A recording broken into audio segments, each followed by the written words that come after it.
어서 오세요.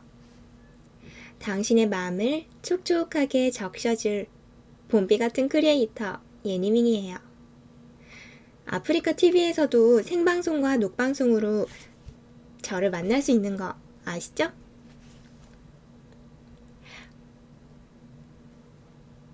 뽕! 뿅! 어서 오세요. 녹화 시작했어요. 오늘은요, 아직 뭘 할지 모르겠는데요. 뭘 할까요? 아마도 책 읽기 같은 거를 좀 할까 싶어요. 오늘은 조금 재밌는 거를 한번 준비해봤어요. 물론 매일 재밌지만, 요거 해볼까 해요. 색, 마술쇼에 빠져볼까? 라는 제목의 책이에요. 덥죠? 안 덥나요?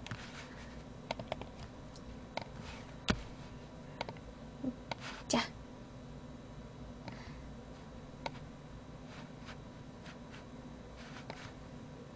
잠깐만요. 화면 조절 좀 할게요. 색, 마술쇼에 빠져볼까? 라는 제목의 책인데요. 출판사는 해나무고요. 해남이라고 할 뻔했네. 해남치킨이라고 제가 제일 좋아하는 통닭집 이름이거든요. 아무튼 해남치킨 먹고 싶다. 해나무라는 출판사에서 나왔고요. 어머, 정말 도서관 제목이 나와 있으므로 잠깐 넘어갈게요. 네, 프랑스어도 합니다. 근데 안 한 지 조금 됐어요. 자, 요거는요, 김혜경 씨랑 현종호 씨가 지은 책이라네요. 요거는 상당히 그 교육적인 목적으로 만들어진 책이었는데요. 요렇게 그 목차는 요 정도가 있고요. 제가 이 중에서 흥미가 돋을만한 것만 저기 그 사진을 찍어놨어요. 어떤 거요? 프랑스어는 독학 아니고요. 제가 고딩 때 잠깐 배웠었어요.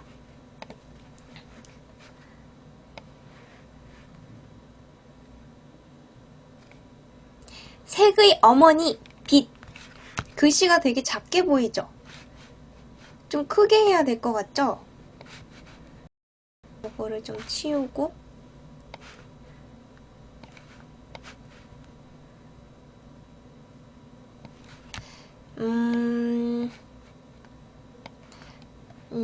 이 정도면 되나요? 안 되나?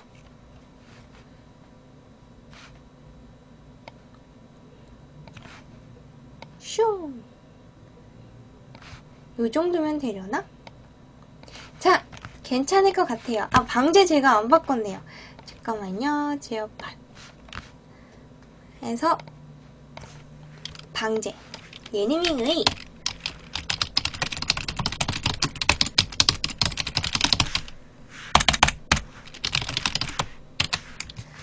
감사해요. 방제 지금 바꿨어요. 네, 오늘은 책 뭐였죠? 색 마술쇼에 빠져볼까? 해요. 발음하기 어려운 제목이네요. 녹화는 아까 켰고요. 자, 한번 읽어볼게요. 색의 어머니 빛. 요게 바로 1챕터인데요. 그냥 1챕터에 나오는 맨 첫 번째 내용이라서 요거는 사진 찍어놨어요. 빛이 있어야 색이 보인다네요. 뭐 요거는 당연한 소리니까 넘어가고요. 왜 하필 삼원색일까? 를 보죠. 왜 하필 삼원색인지. 아, 되게 안 보이네.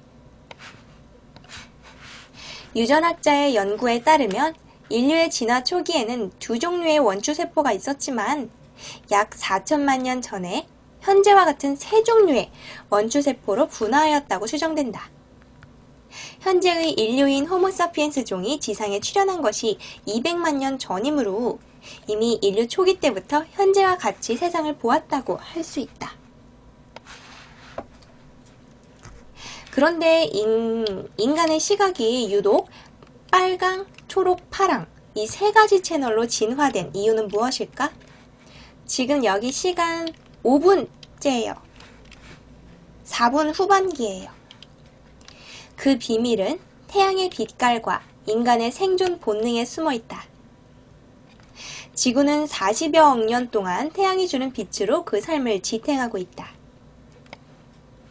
태양빛을 이용해서 물체를 감지하고 빛에 의해 생기는 물체의 색을 식별하는 능력은 지구의 생명체들에게 매우 중요한 생존 요건이 되었다. 머리 위로 쏟아지는 한낮의 빛, 새벽의 푸르스름한 여명, 저녁 가을에 물들이는 붉은 노을. 이렇게 자연 조명이 시시각각 변하니 생명체에게 보이는 색도 시시각각 변할 수밖에 없다. 하지만 먹이를 사냥하고 맹수를 피하려면 어떤 물체의 색이 변한다 해도 동일한 물체로 인식하는 능력이 필요하다. 우선 한낮의 파란색 하늘 빛 아래서 다른 물체의 색을 식별하려면 파란색을 제외한 부분에 민감해야 했다. 가시광선 영역에서 파란색을 제외한 영역 중 제일 중앙의 색은 노란색이다. 따라서 인류의 시각은 청색과 황색의 대비에 민감하게 발달했다. 또 저녁 무렵 붉은색 노을 속에서 물체를 구분하려면 붉은색을 제외한 색에도 민감해야 하는데 붉은색을 뺀 가시광선 영역 중에서 가장 중심에 있는 것이 바로 녹색이므로 빨강과 초록의 대비에 민감하게 발달한 것이다. 그랬군요. 이와 같이 인류의 시각은 태양의 고도에 따른 변화를 가장 민감하게 분별해낼 수 있도록 진화했다. 자연의 가장 큰 대비, 즉 밝고 어두움, 낮과 밤, 파랑과 노랑, 대낮의 하늘색, 빨강과 초록, 저녁 노을의 색에 맞춰서 시각이 변화하여 망막 안에서 처리하여 대뇌로 보내도록 진화한 것이다. 현재 인류는 명암을 구분하는 간상세포와 빨초파를 구분하는 세 가지의 원추세포를 망막에 가지고 있다. 그리고 가장 잘 인식되는 빨초파가 빛의 삼원색으로 정해진 것이다. 그랬군요. 우리가 가장 잘 인식하는 세 가지 색깔이었네요. 다른 색과 형광 볼게요. 염료 분자에 의해 흡수된 에너지는 전자를 들뜨게 한 다음 어떻게 되는 것인가? 용액 상태이거나 헝겊에 부착되어 있는 염료 분자는 이게 여러 가지 테마가 있는데 그 중에서 좀 재밌는 것만 찍어서 이게 말이 처음에 잘 안 이어질 수가 있어요. 헝겊에 부착되어 있거나 용액 상태의 염료 분자는 그 사이 간격이 떨어져 있어서 서로 영향을 주지 못한다. 염료 분자는 대부분 주변에 있는 용매 분자 등의 에너지를 주고 자신은 본래의 에너지 상태로 돌아온다. 들떴다가 다시 바닥 상태로 돌아가는 데 들은 시간은 10의 마이너스 10제곱승 마이너스 10제곱 초이므로 거의 동시에 일어난다. 에너지를 받은 분자는 이를 분자의 진동에 사용하므로 주위의 온도가 약간 올라간다. 즉, 빛 에너지가 열 에너지로 바뀌는 것이다. 빛 에너지가 너무 강한 경우에는 염료 분자 자체가 세게 진동해서 분자가 깨지기도 한다. 빛에 의해 색이 바래는 것이 바로 이런 경우이다.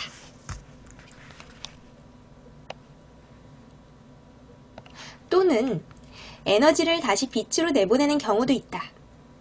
한 번 이미 흡수했다 다시 내보내는 에너지는 흡수했던 것보다 약하다. 자외선을 받은 물질은 가시광선의 영역의 빛을 내보내게 되는 것이다. 물질 가운데에는 자외선 영역의 빛을 흡수해서 보라색에서 파란색의 빛으로 다시 내보내는 게 있는데 이것이 바로 형광염료이다.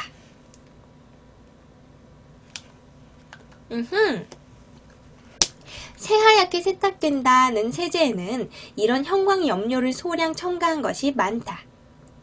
이것은 때를 완전히 없애느냐와는 상관없이 세탁물이 단지 환하게 빛나도록 해주는 것이다. 그렇군요.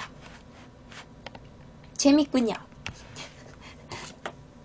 흰 옷을 더 희게 만드는 세제는 대개 형광염료를 소량 첨가해 세탁물을 더 환하게 빛나도록 만든다 라네요. 그러니까 우리가 볼 때는 푸른색으로 보이는 게 더 깨끗해 보인다 라는 뜻이 되겠네요.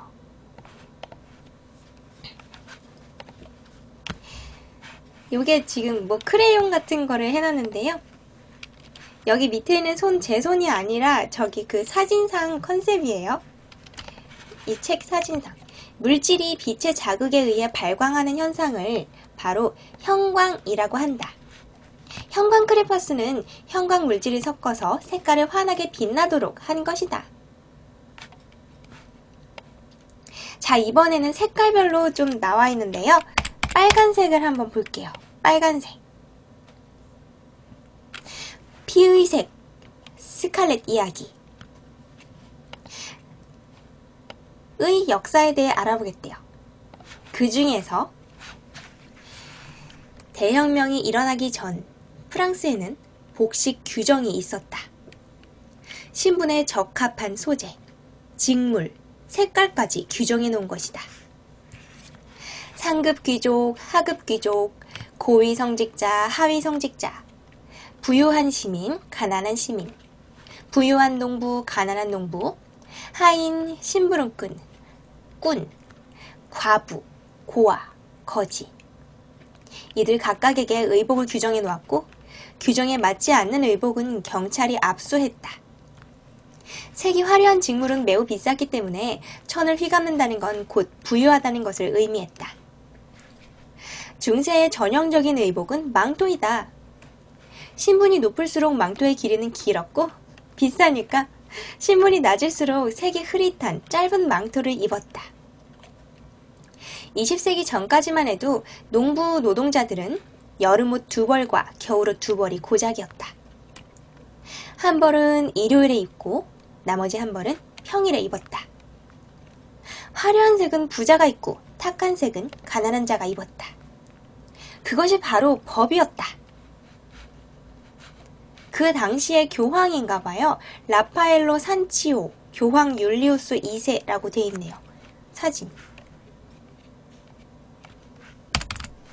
다양한 색상 중에서 빨강색은 황제의 색상이었다. 빨강은 색상을 만드는 과정에서 불순물을 제거하기가 가장 어려웠고 염색 과정 또한 매우 까다로웠다. 따라서 순수하고 빛나는 빨강은 오직 교황이나 황제만이 가질 수 있었다. 이렇게 빨간색 옷이 힘과 권력을 상징하다 보니 신분이 낮은 사람이 빨간색 옷을 함부로 입었다가는 사형에 처해지기도 했다.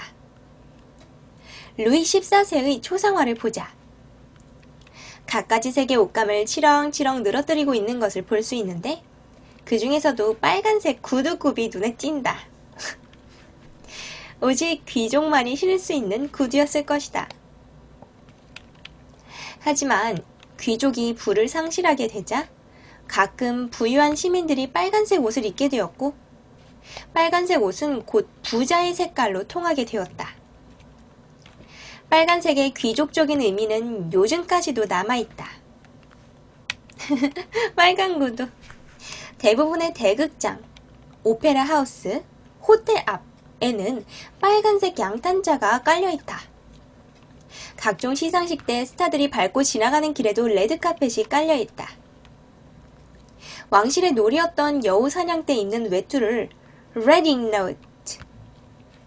redingote 라고 하는데 이는 붉은색 승마용 코트, 즉 Red Riding Coat를 줄임말이다. 그랬군요. 요즘은 여러가지 색으로 외투를 만들지만 예전엔 빨간색으로만 코트를 만들었기 때문이다. 라네요. 그렇다네요. 자, 그렇다면 아까 색이 바랜다는 것에 대해서 봤었는데요.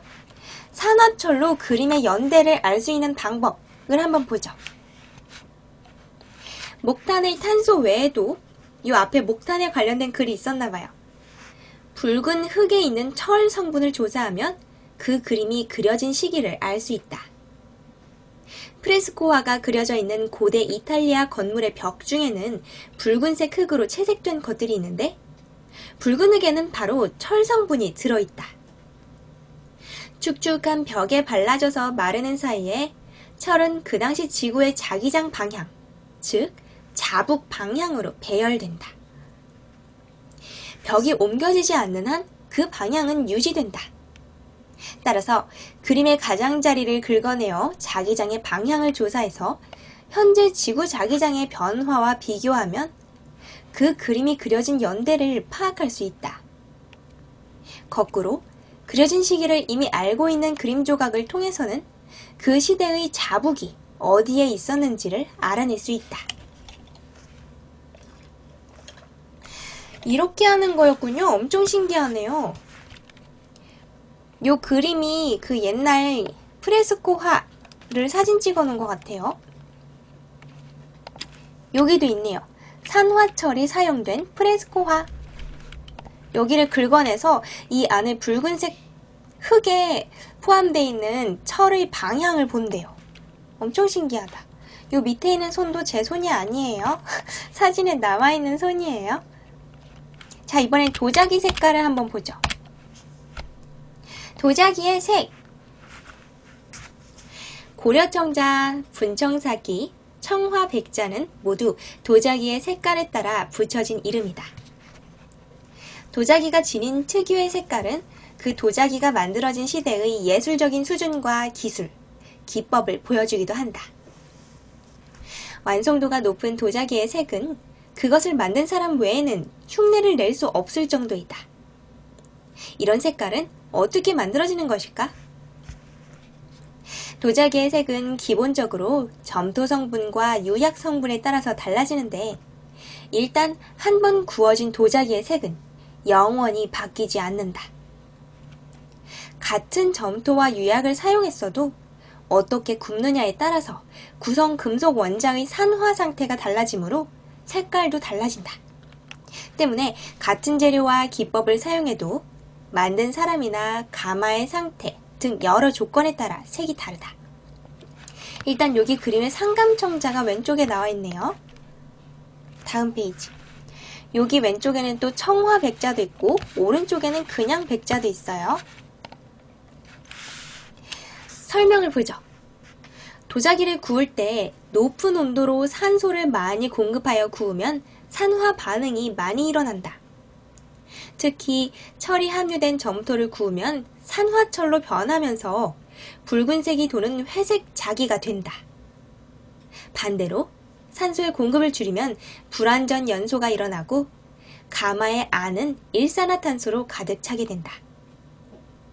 일산화탄소는 다른 산화물로부터 산소를 빼앗아 이산화탄소가 되어 날아가게 된다. 즉, 산소를 빼앗기는 환원 반응이 일어난다. 산화철에 함유한 붉은색의 자기를 이런 가마에 넣으면 산화철은 산소를 빼앗기고 그 색이 녹색으로 변하게 된다. 이것이 바로 비색청자라고 불리는 중국의 도자기이다. 유약의 철분이 약 1.5% 정도만 함유되어야 이런 비색이 나오고 이보다 함량이 많거나 적으면 적색이나 갈색, 검은색 등 여러 가지의 색이 나온다. 점토 성분, 유약, 그리고 가마의 온도가 모두 같더라도 도자기의 색을 좌우하는 것은 또 있다. 바로 연료이다. 남쪽 지방은 나무를 연료로 쓰지만 추운 지방에서는 석탄을 태워 도자기를 구웠었다. 이에 따라 지역마다 그 특유의 자기가 생성된다. 우리나라의 상감청자는 12세기 무렵부터 생산된 것인데 그 방법은 중국의 비색청자와 비슷하지만 우리의 색은 좀 더 파란색이 강하다. 그 외에 빨간색 무늬를 넣는 것은 금이나 동을 섞은 유약을 바르는 것이다. 백자에도 역시 유약을 바르는데 산화 아니면 환원이 되면서 다른 색으로 발현되어 나타나기 쉽기 때문에 가장 만들기 어려운 것이 바로 백색 자기이다. 그렇군요. 엄청 신기하네요. 우리의 그 지적인 욕구를 아주 충족시켜주고 있는 책이죠. 이번엔 구리의 녹을 이용한 녹청이에요. 구리를 공기 속에 방치하면 습기와 이산화탄소가 구리와 반응하여 염기성 탄산구리가 된다. 이것을 바로 녹청이라고 한다.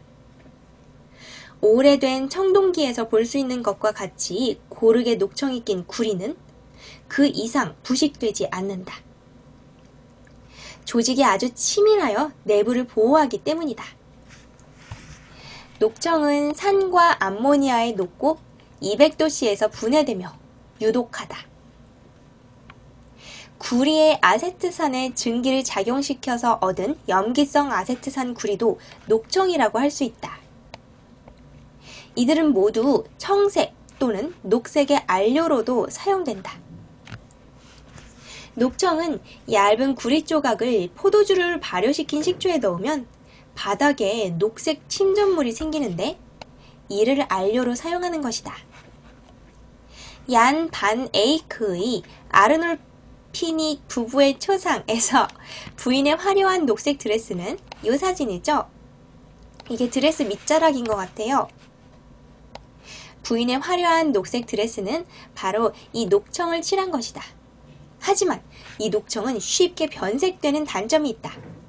그래서 다른 화가들이 그림에서 사용한 녹청은 모두 검정색으로 변했다. 하지만 에이크, 이 사람 화가죠.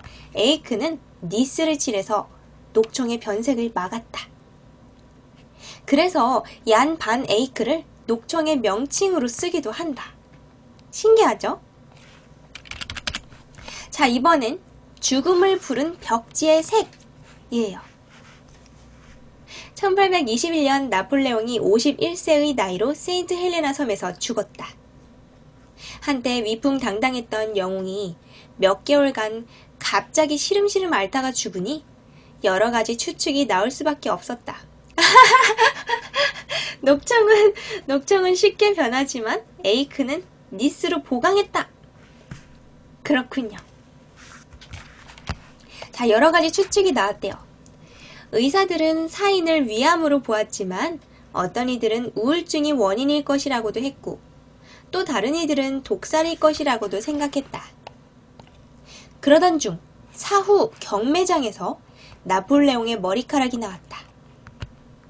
140여 년 후인 1960년에 그중 한 올의 머리카락이 분석되었는데 독극물인 비소가 검출되었다.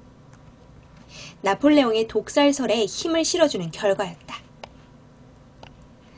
그러던 중 1980년 어느 날 영국의 뉴캐슬 대학교의 데이비드 존스 박사는 한 라디오 프로그램에서 만약 나폴레옹이 사용한 방의 벽지를 분석할 수 있다면 그의 사인을 가려낼 수 있다 라고 말했다.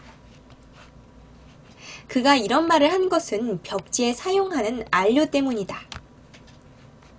녹색을 나타내는 안료 중에는 스웨덴의 학자 셸레가 만든 구리와 비소의 화합물, 즉 셸레의 녹색이라는 색이 있다. 이라는 안료가 있다. 요약. 셸레는 1775년 이 녹색 안료에 대해 특허를 냈지만 그 안료에는 비소의 강한 독성이 포함되어 있어 사용을 자제해야 한다고 생각했다. 하지만 제조업자들은 안이한 생각으로 이 안료를 벽지에 사용했고 그로 인해 비소 중독 사고가 생겨나기 시작했다.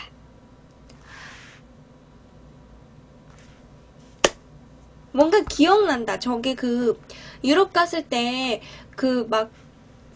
옛날에 방들을 막 테마별로 어떤 궁인지 까먹었는데 어떤 궁 안에 옛날에 방들이 막 테마별로 있었어요. 근데 거기서 제가 녹색 방을 보고 진짜 반했었거든요. 그 녹색 방이 이 안료를 사용했던 것 같네요. 자, 어쨌든 요양차 묵었던 호텔에서 사람들이 비소 중독으로 죽거나 실내 장식가가 갑자기 경련을 일으켰다. 녹색 방에 갇힌 고양이의 온몸에 진물이 나고 초록색 벽지를 바른 방에서 살던 아이가 갑자기 병이 났다.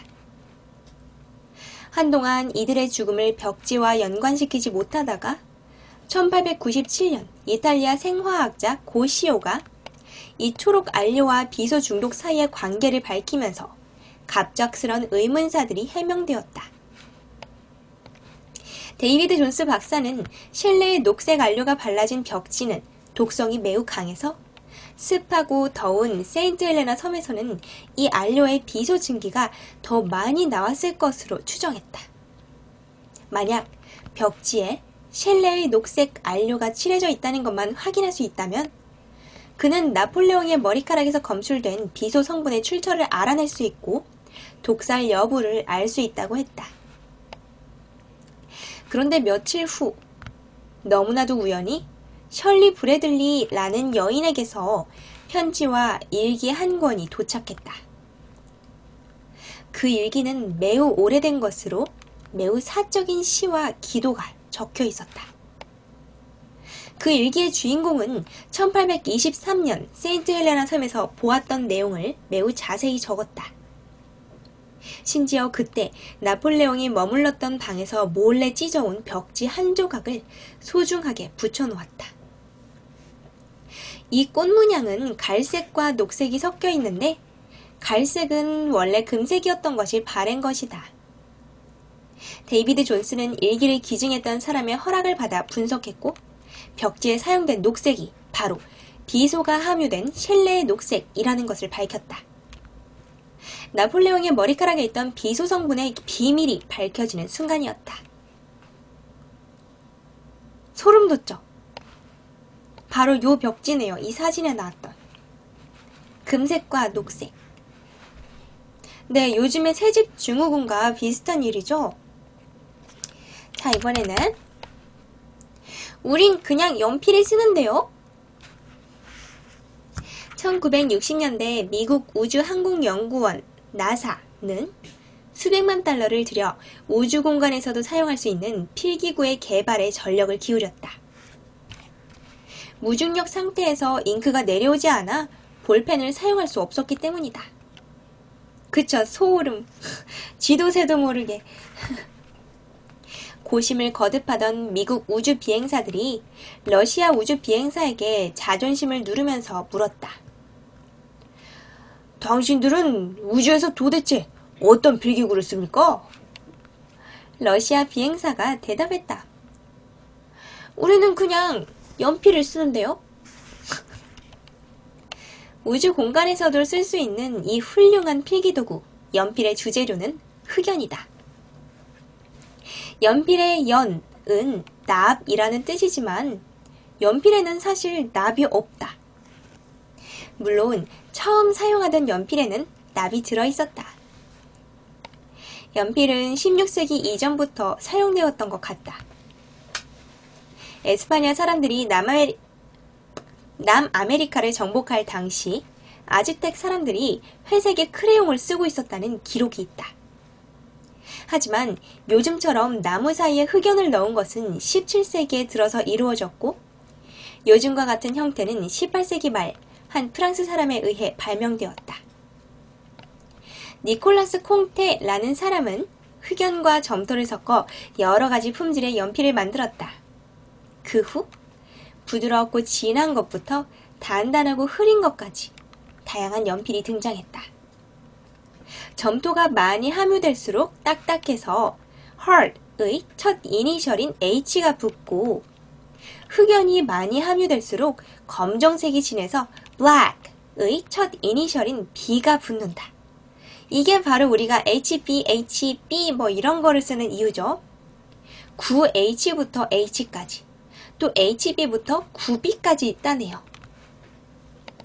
친구가 새 아파트에 이사해서 2달 정도 지났는데 몸에서 알레르기성 피부병이 생겼대요.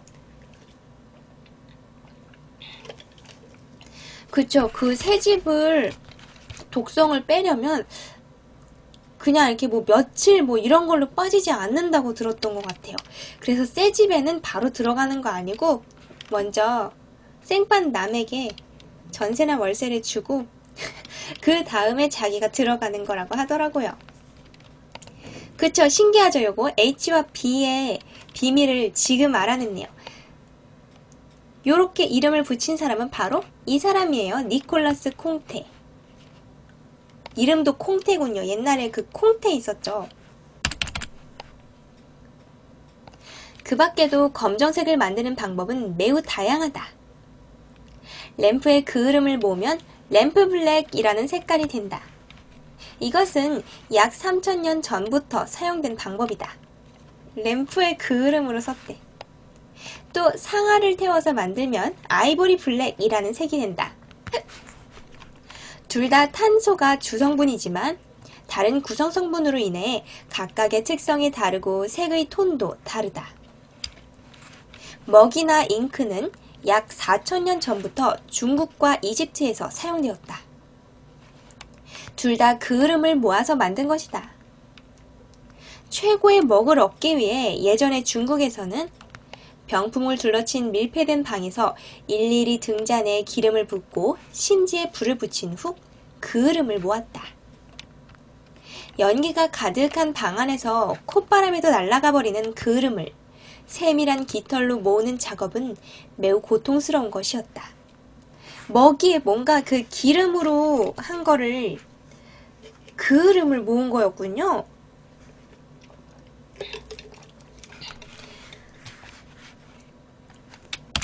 자, 이번에 흰색으로 넘어왔어요. 하얀색 웨딩 드레스의 기원.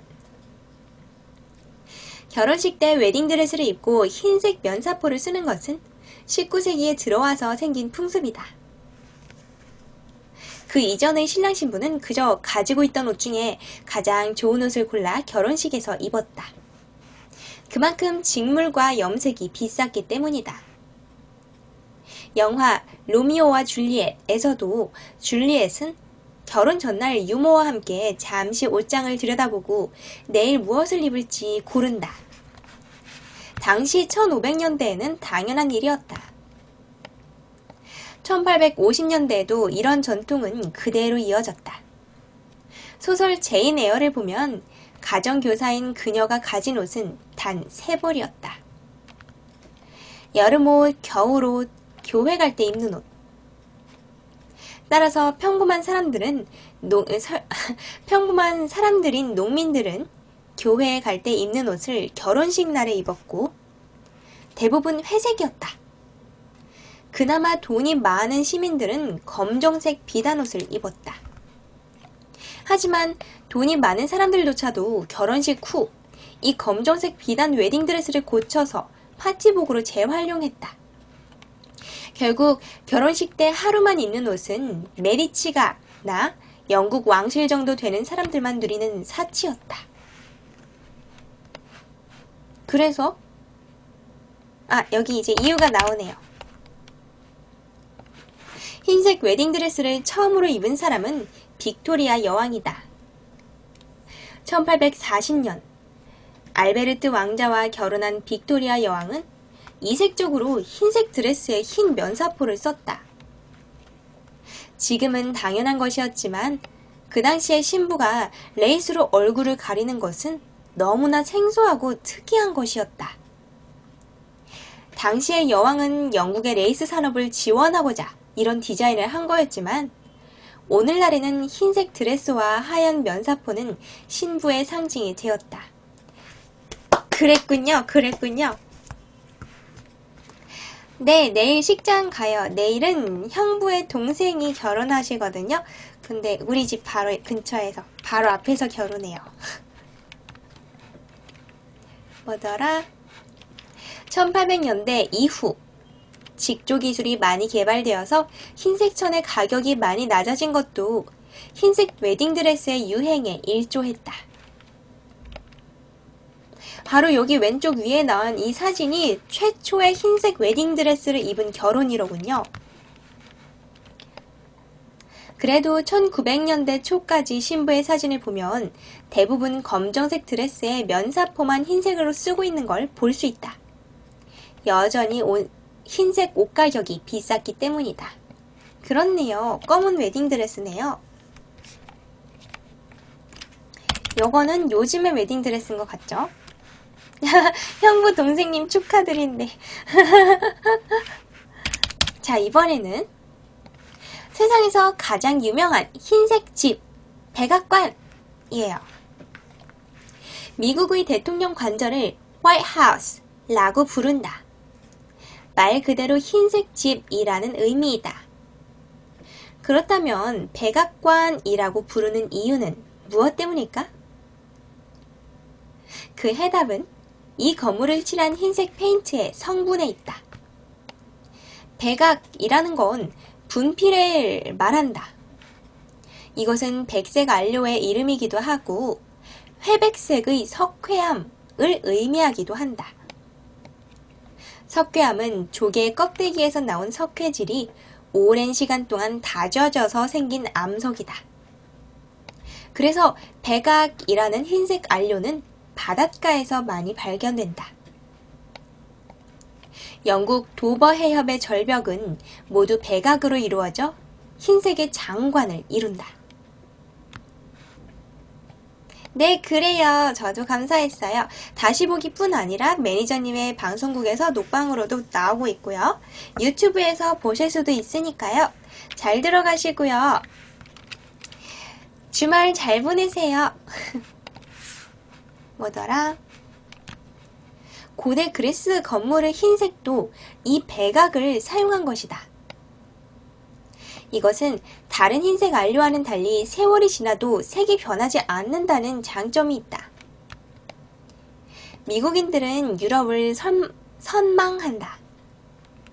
그리스를 선망했던 미국인들은 고대 그리스의 건물처럼 대통령의 관저도 흰색으로 칠해지기를 원했다. 그랬군요. 결국 매년 10만 킬로그램의 석회가 백악관에 사용되며 그 내부의 목조 부분은 2000kg의 연백으로 칠해지고 있다. 바로 유럽을 선망했기 때문에 고대 그리스의 그 백악을 사용한 신전을 따라서 흰색으로 칠한 거였네요. 백악이라는 석회를 넣은 연료를 이용해서. 자, 이번에 또 흰색인데요. 흰색에 재밌는 테마가 많더라고요. 위험을 방지하는 똑똑한 흰색, 티탄백. 자동차 사용이 많은 현대에는 밤에도 잘 보이는 도로 표시가 매우 중요하다. 도로의 차선이나 표지판은 밤에도 매우 잘 보이도록 하는데 이때 사용되는 것이 바로 티탄백이다. 티탄백, 즉 산화 티탄은 20세기에 등장한 흰색 안료이다. 그 이전에 사용된 백색 안료를 대체할 만큼 안정적이고 뛰어난 백색이어서 그림, 페인트, 도로 표시선에까지 모든 분야에서 각광받고 있다. 특히 도로 표시는 미세한 유리 알갱이, 미세하다는 게 바로 지름이 0.1mm 미만이라는 거네요. 미세한 유리 알갱이를 같이 섞어 사용하면 자동차의 헤드라이트 빛이 잘 반사된다. 아, 그랬군요. 밤에 헤드라이트를 비추었을 때 횡단보도의 흰색이 반짝거리는 것은 이 티탄백 때문이다. 그랬군요. 자, 이번엔 화장품에 대해서 잠깐 볼게요. 화장품의 모든 것. 고대 사람들이 사용하던 화장품은 거의 독극물의 리스트에 가까웠다. 얼굴을 화장할 때 바르는 붓은 연백색이고 입술이나 볼에 바르는 루즈나 연지는 붉은 인과 황화수은이었다. 또 눈에 사용하는 아이섀도우나 마스카라에는 황화비소와 황화안티몬이 들어있었다. 이런 화장품들에는 납, 수은, 비소, 안티몬과 같은 금속 성분이 들어있어 독성을 지녔다. 광물은 주로 색조 화장품에 많이 쓰이고 기초 화장품이나 미백 화장품에도 소량 사용된다. 하지만 아무 광물이나 화장품에 쓰이는 것은 아니다. 화장품에 들어가는 광물은 우선 인체에 무해하고 피부에 골고루 펴지며 얼룩이 없이 잘 붙어 있어야 하고 땀과 피지에 의해 뭉쳐지지 않으며 향료나 화장품에 들어가는 다른 물질과 반응해서도 안 된다. 또한 자외선 차단 효과까지 있어야 한다. 마스카라의 기원은 영혼을 보호하고 질병을 막기 위한 것이었다. 중동지방에서는 아직도 여자는 물론 남자와 아기들까지 검은색 마스카라, 콜이라는 것을 눈 언저리에 바른다. 햇빛에 의한 눈부심을 막고 먼지나 모래바람으로부터 눈을 보호하는 기능이 있기 때문이다. 중동에서 사용하는 마스카라는 콜이라고 하는데 악령으로부터 자신을 보호해 준다고도 한다. 콜의 성분은 안티몬과 황의 화합물이다. 그렇군요. 아이섀도우는 재미없게 생겼으니까 넘어가고, 파운데이션.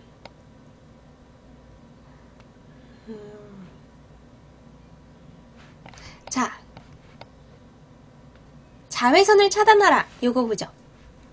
자외선 차단제에는 어떤 광물이 들어있을까? 대표적인 것은 금홍석으로 이 광물의 주성분은 티탄백, 이산화 티탄이다. 이산화 티탄은 빛과 열에 매우 안정적이고 다른 것과 반응을 전혀 하지 않아 화가의 물감부터 우주선 외장에 이르기까지 매우 다양하게 사용되는 광물이다. 화장품에 이산화 티탄을 섞으면 자외선을 막아주고 가시광선을 투과시키기 때문에 피부를 보호하게 된다. 그랬군요. 그렇군. 자, 이제 여기 앞으로 뭐 LED가 뭔지 뜻만 한번 보죠. 발광 다이오드, 즉 Light Emitting Diode인데요. LED는 전구가 아니라 컴퓨터 속에 있는 반도체를 사용한 발광 장치라네요. 아주 작은 램프가 고르게 배열되어 있어서 시간에 따라 꺼지거나 켜지면서 뭐 영상이나 문자 같은 걸 표시할 수 있다고 하네요. 더 밝고, 더 오래 쓰고, 더 싸고, 덜 뜨겁다 라고도 하네요. 이게 그 소비 전력이 적기 때문에 지금 교체 비용이 있더라도 다들 LED로 바꿨죠. 저기 그 형광등이나 뭐 이런 것들 다 바꿨죠. LED의 원리가 나와 있네요.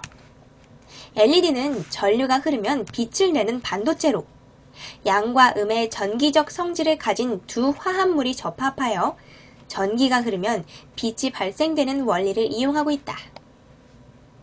구조를 한번 보면 두 개의 전극이 있고 여기 그림의 밑에 부분에 양극과 음극이 그려져 있네요. 두 전극은 가느다란 금속선으로 연결되어 있다. 한쪽의 전극에 LED 칩이 붙어 있고 오른편에 음극에 연결된 게 칩이래요. 전극과 칩이 있는 부분은 수지로 덮어 씌워져 있다. 빛이 나오는 곳이 이 LED 칩이다.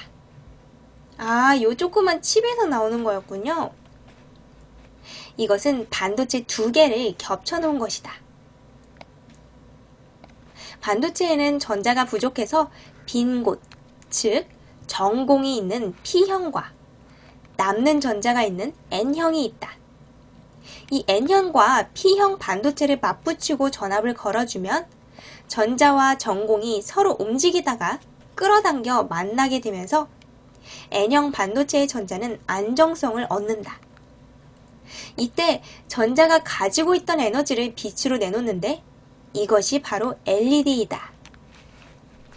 LED는 전압을 걸지 않으면 이런 에너지 방출이 일어나지 않으며 특히 에너지 부분이 빛으로 변환되고 열은 거의 발생하지 않는다. 때문에 LED는 에너지 효율이 매우 높은 광원이라고 할 수 있다. 이런 거였군요. 요거는 좀 목 아프니까 요거 안 읽을 거고요. 파란색 LED가 처음에 만들기가 어려웠다고 하네요. 다른 색깔의 LED보다 훨씬 나중에 개발되었대요. 그리고 그 후에는 파란색을 다른 것과 섞어서 초록색까지 얻을 수 있었다라고 하네요. 그 파란색 LED를 처음 만든 사람이 바로 이 사람이에요. 나카무라 슈지라는 일본 사람이었네요.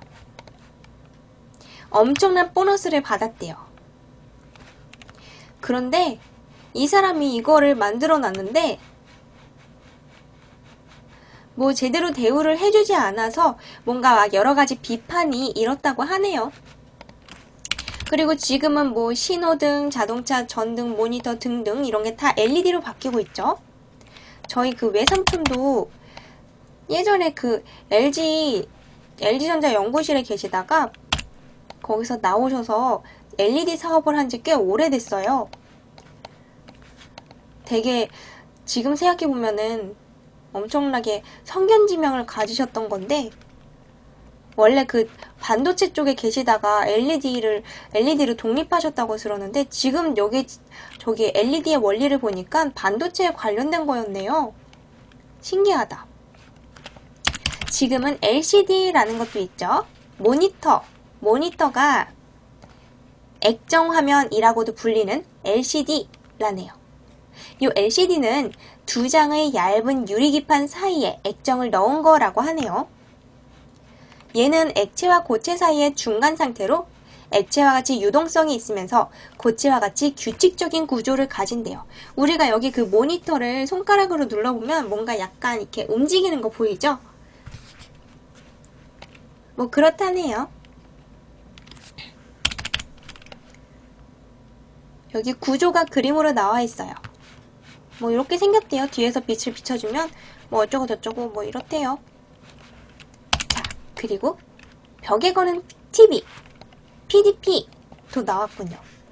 벽걸이형 TV죠. 얘는 전면의 유리와 배면의 유리 및 그 사이의 칸막이에 의해서 밀폐된 공간에 가스를 넣는 거래요. 형광등처럼 가스를 넣고 전극에 전압을 가할 때 나오는 네온광을 이용하는 전자표시 장치라고 하네요. 이때 기체가 플라즈마 상태가 되는데 플라즈마란 기체에 높은 에너지를 가해 기체를 충동시킴으로써 기체의 원자와 분자가 완전히 분리되어 양이온과 음이온이 섞여 있는 가스 상태를 말한다네요. 전기적 중성이고요. 뭐 이렇대요. 지금은 뭐 얼마든지 더 큰 화면을 만들 수 있다네요. 잔상도 거의 없고 응답 속도가 빠르기 때문에 대형 화면을 만들기에 좋대요. 하지만 열이 많이 발생하고 전력 소모가 크대요. 그리고 비싸기 때문에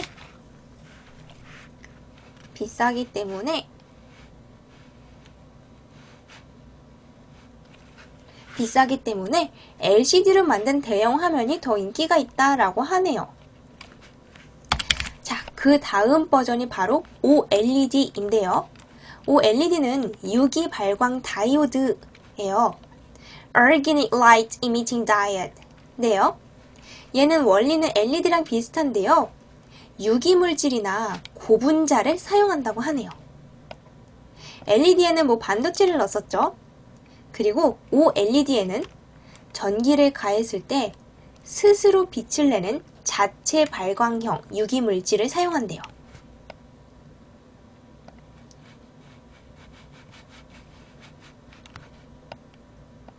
여기서는 반도체의 성질을 갖는 유기물이나 고분자를 이용해서 이 유기물질을 전극 두 개 사이에 끼워 놓고 전류를 흘렸을 때 이 물질이 자체적으로 빛을 발생하는 원리를 이용한 거래요.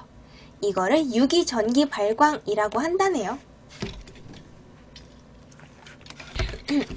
그리고 이 발광층을 구성하고 있는 유기물질이 어떤 물질이냐에 따라서 빛의 색깔이 달라진대요. 뭐 이렇게 생겼대요.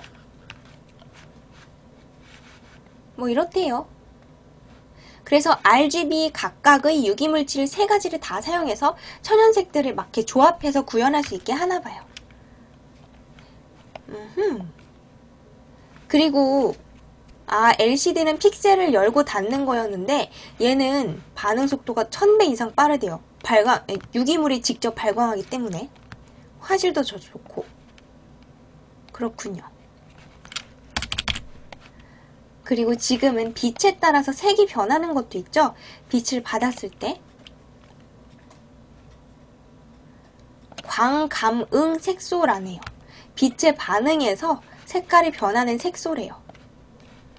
여기 밑에 뭔가 이쁜 게 있어서 사진 찍어놨어요. 백색광에서는 무색이다가 자외선에는 뭔가 설정해두었던 독특한 색깔이 난대요. 벌써 50분이에요? 잠깐 끊어야겠네요. 이거 지금 다 끝났는데 거의. 잠깐 녹화를 끊을게요. 자, 이어서 해보죠. 뭐 이렇대요. 자, 마지막 챕터인데요. 마음을 움직이는 색, Heart Color 래요. 인간은 색깔에 민감하다 라고 되어 있죠. 제가 요거는 본문을 읽기 위해서가 아니라 심리 테스트 한번 해보려고 요거는 사진 찍어 봤는데요. 여기 실험 한번 먼저 보죠. 첫 번째 실험. 똑같은 음식을 한쪽 상에는 주황 계열의 그릇에 담고 다른 상에는 파란 계열의 그릇에 담아서 사람들이 먹는 양과 모습을 관찰했대요. 그랬더니 주황 그릇이 있는 상에 앉은 사람들은 맛있게 또 많이 먹었지만 파란 그릇에 있는 사람들은 천천히 또 적당히 먹었다고 하네요. 실험 대상이었던 사람들이 대부분 파란색 그릇에 담긴 음식들이 맛있어 보이지 않았어요. 그래서 평소보다 많이 안 먹었어요. 라고 대답했다네요. 또 두 번째 실험. 교도소 안에서 죄수 간의 다툼이 끊이지 않아서 고민 끝에 회색이던 교도소의 벽 색깔을 핑크로 바꾸었대요. 그러자 교도소 내의 폭력 사고가 눈에 띄게 줄고 벽이 더러워지는 일도 줄어들었다고 하네요. 왜냐하면 영국의 의학 잡지인 브리티시 메디컬 저널에서 나왔는데요. 정신과 치료용 알약이 색깔별로 효능에 다른 영향을 미친다 라고 발표했대요. 빨강이나 노란색 등의 장파장 색깔로 코팅되어 있는 알약은 흥분 효과를 나타내고요. 파랑이나 녹색 등의 단파장 색깔의 알약은 진정 효과를 지닌다고 하네요. 그래서 보통 수면제나 진정제는 파랑이나 녹색으로, 우울증 치료제는 붉은색 계열로 제조하게 이렇게 정해놨다고 하네요. 자, 어쨌든 요 심리 테스트를 해보려고 해요. 잠깐만요. 화면 조절 좀. 요거를 해볼 건데요. 우리의 심리가 우리가 그때그때 끌리는 색깔이 현재의 심리 상태를 반영한다고 해요. 저도 요 테스트를 해볼 때마다 마음에 드는 색깔이 바뀌었었는데요. 여기 지금 1번부터 36번까지의 색깔 조합이 나와 있는데요. 이 중에서 현재 끌리는 색깔을 4가지 선택해 보세요. 속으로. 4가지 색깔을 쓰셔도 되고요. 저도 한번 4가지 색깔을 지금 선택해 볼게요.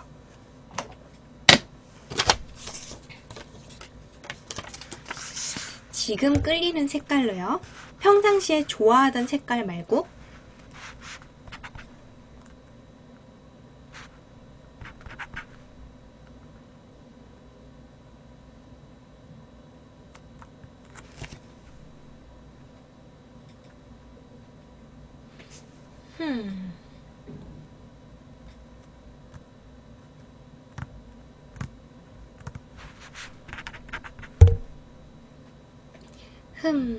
가장 끌리는 색부터 먼저 고르시면 됩니다.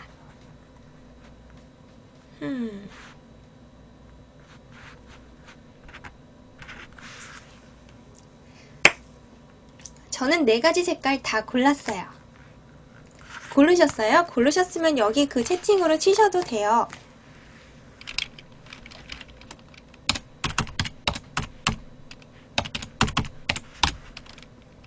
맞아요. 색깔이 식욕과도 관련이 있죠. 그래서 왜 우리가 푸른 색깔을 보면 본능적으로 입맛이 떨어지냐 하냐면요.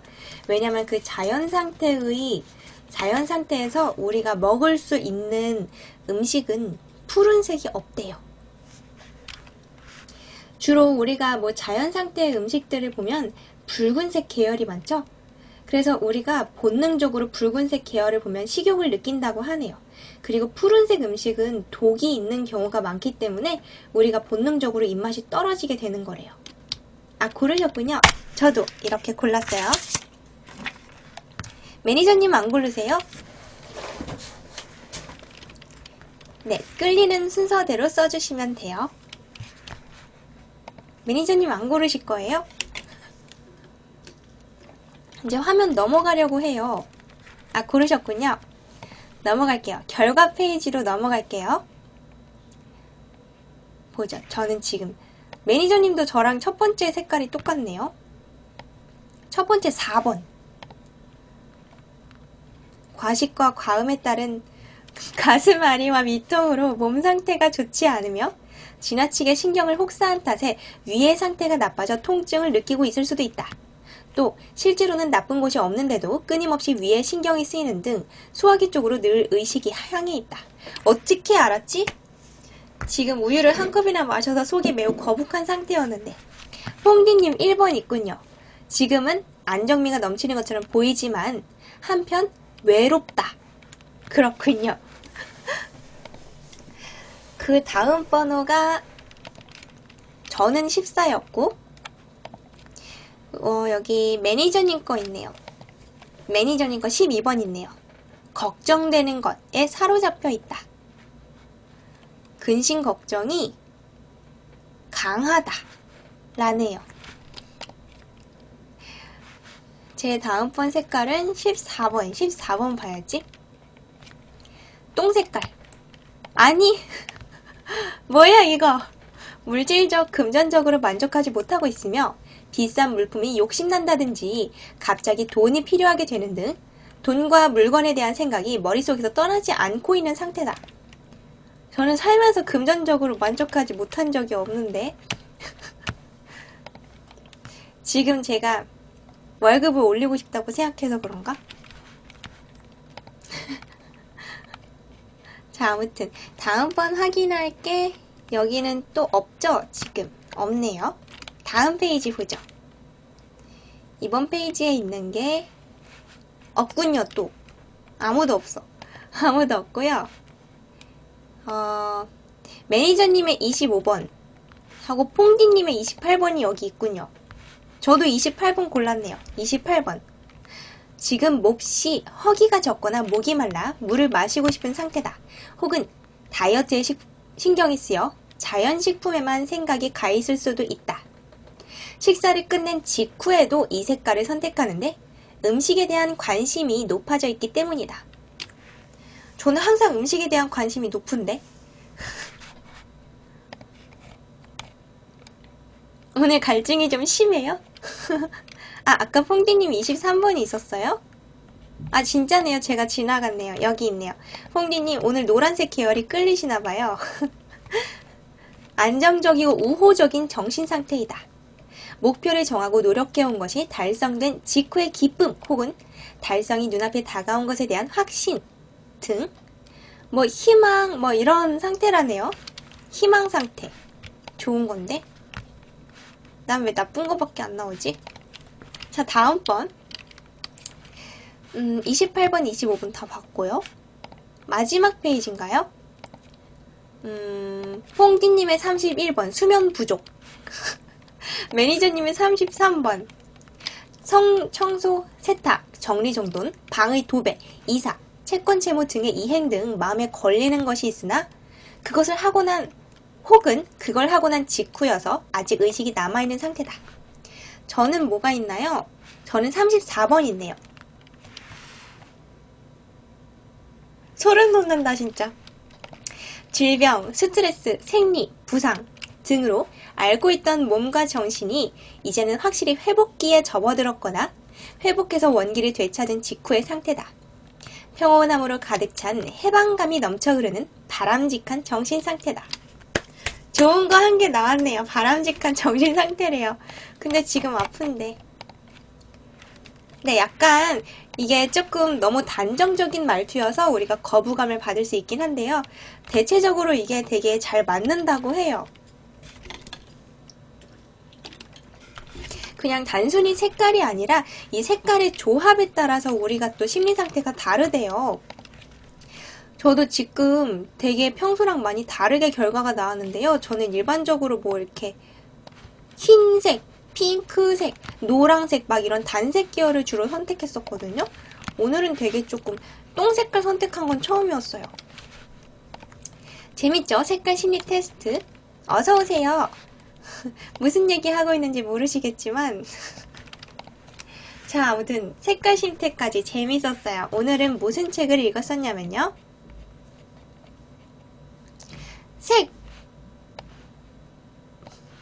색 마술쇼에 빠져볼까? 라는 책이었어요. 이것도 역시 청소년 테마 도서에 속해 있는 책이었어요. 해나무에서 나온 책이네요. 신기하죠? 잘 맞죠? 재밌었습니다. 아, 오늘 채권 해결하셨어요? 엄마야, 내 얼굴 어디 갔지? 여기 있다. 제가 아까 색깔 보느라고 제 얼굴을 잠깐 놨었네요. 까먹고 있었어요. 아니, 이럴 수가. 엄청 신기한데요? 진짜 신기하다. 잘 맞죠?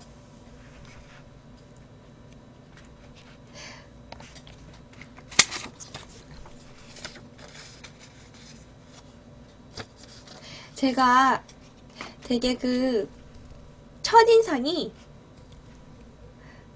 좀 차갑고 도도한 인상인가 봐요. 그리고 막 완벽주의, 결벽증 막 이런 인상인 것 같더라고요. 주변에서 들어보면. 근데 우리 저 점심 같이 먹자고 하신 그 이사님이 제가 너무 생각보다 너무 싹싹하고 너무 말을 잘해서 계속 놀라고 있대요. 저 말 못하는데. 근데 왠지 이거 방송하면서 조금 더 제가 발전한 것 같기도 해요. 말하는 법 같은 게. 조금. 눈매 예쁜가요? 감사해요. 제 새로 바꾼 화장법이 호응을 얻긴 얻나봐요. 추천 즐겨찾기 아시죠? 뽕! 저기 매니저님, 우리 이제 슬슬 큐 할까요? 이전 영상을 보면 처음부터 제가 말을 잘했나요? 오늘 몇 시까지 하려고 하냐면요. 이제 슬슬 종료하려고 해요. 방정송 하려고 해요. 그리고 다음번 방송은 다음 주 월요일 날 저녁에 나타날 것 같네요.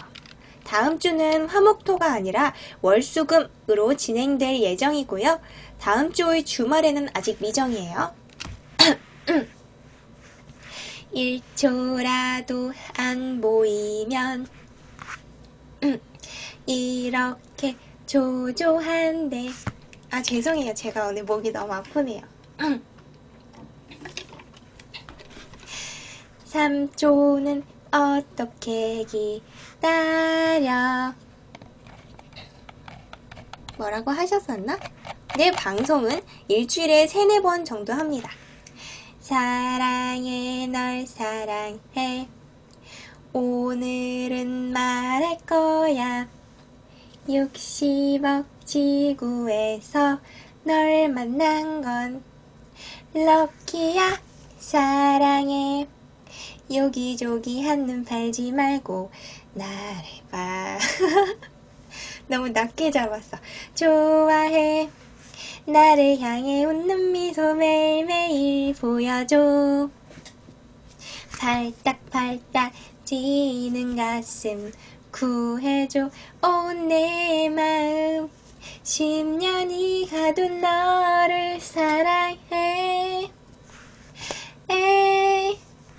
언제나 이만 변치 않을게. 사랑해. 네, 감기 빨리 나았으면 좋겠네요. 오늘은 오랜만에 목 되게 아팠어요. 네, 오늘도 재미있었습니다. 오늘 저와 함께 고생하셨고요. 오늘도 덕분에 감사하게도 저도 유익하고 즐거운 시간 보냈어요. 오늘 밤 10시 44분 됐는데요. 오늘 잘 자요. 지금 토요일 밤인데 잘 자고 내일 일요일 날 생기있고 활기차고 행복한 아침 맞이하시고요. 내일 하루도 우리 각자 재밌게 잘 살아보고요.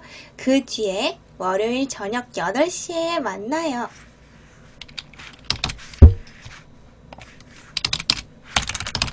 월 저녁 8시에 만나요. 월수금 예정이에요. 이번 주는 화목토였죠? 다음 주는 월수금이에요. 토 아니면 일요일에는 나타날지 안 나타날지 아직 모르는 상태고요. 그러면 우리 책읽녀 반 여러분 다음 시간에 만나요. 녹화 먼저 끌게요. 안녕. 얼굴이 너무 커서 다 안 들어와. 안녕. 스스